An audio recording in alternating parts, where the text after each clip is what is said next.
The Cada Industrial Company Limited was founded in Hong Kong in 1948. Today, the company is known as being one of the world's largest toy and hobby railway manufacturers. However, in Thailand, they are known for something much more tragic, following an event that happened in one of their factories during the year of 1993. The Cada Toy Factory was established in the Samphram district of Nakhon Pathom province in Thailand on the 27th of January 1989. The factory was owned by a Thai transnational corporation called the Charoen Pokphand Group, CP Group for short. It was set up as a joint venture between Cada and themselves. After a fire destroyed the plant on the 16th of August the same year, they had their license suspended, but after a rebuild they were allowed to reopen on the 4th of July 1990. The Cada facility manufactured plastic dolls and stuffed toys, which were then exported to several other countries, including the United States and many parts of Europe. The toys were produced for many of the world's leading brands, including Mattel and Disney. The workers at Cada were mostly young women from nearby villages who came from poor, rural families. There were 4 buildings on the Cada site, and the toy factory was disastrous from the start. The factory was poorly designed and reinforced with uninsulated steel girders that were weak and no match for a fire.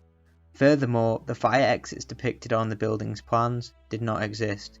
They hadn't even been built. Despite the fact that each of the buildings of the plant had a fire alarm system, none of them had automatic sprinklers. None of the structural steel was fireproof, and Cada had no fire safety training in place. Between 1990 and 1993, the factory experienced several small fires. Each of these caused significant damage to the building. On Monday, May the 10th, 1993, the Cada facility was open for business as usual.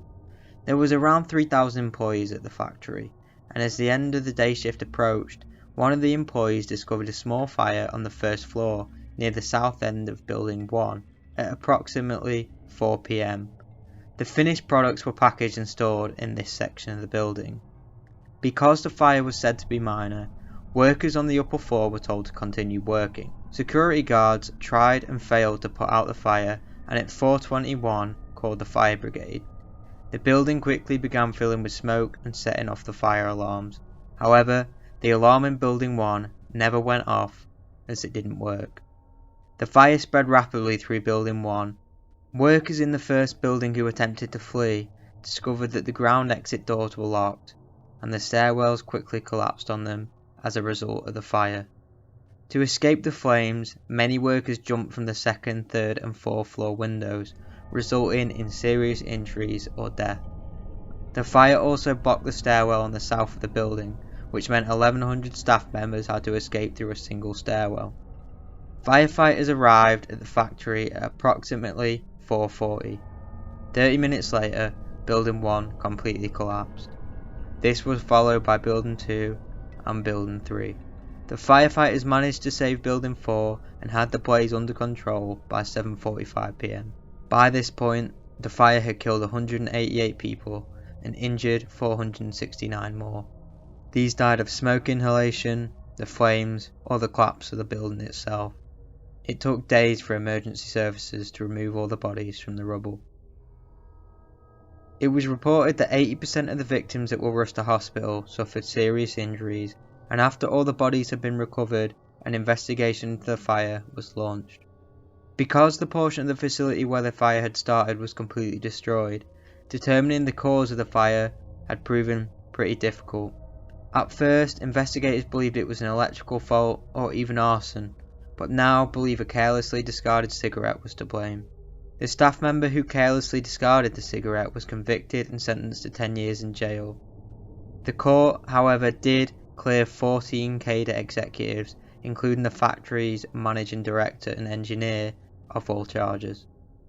The CP Group agreed to a one-time payment of 200,000 baht to the family members of workers killed in the fire, as well as set aside funds for the education costs of the children orphaned by the fire. The fire was barely mentioned in the international media. However, There was widespread discontent in Thailand. The Thai people believed the toy factory was a symbol of globalized production's exploitation. None of the owners had the slightest interest in safety standards, wages, or conditions for the factory workers. The Kedah fire sparked widespread concern about the country's fire safety measures, particularly the country's building code design requirements and enforcement policies. Thai Prime Minister at the time, Chuan Lik Pai, who visited the scene in the night of the fire, promised that the government would address the issues of fire safety, vowing to shut down any company that did not comply. Sadly, even today, conditions facing workers in Thailand have not improved, with many experts fearing that it has worsened. To this day, the Kedah toy factory fire is still considered the worst industrial factory fire in history.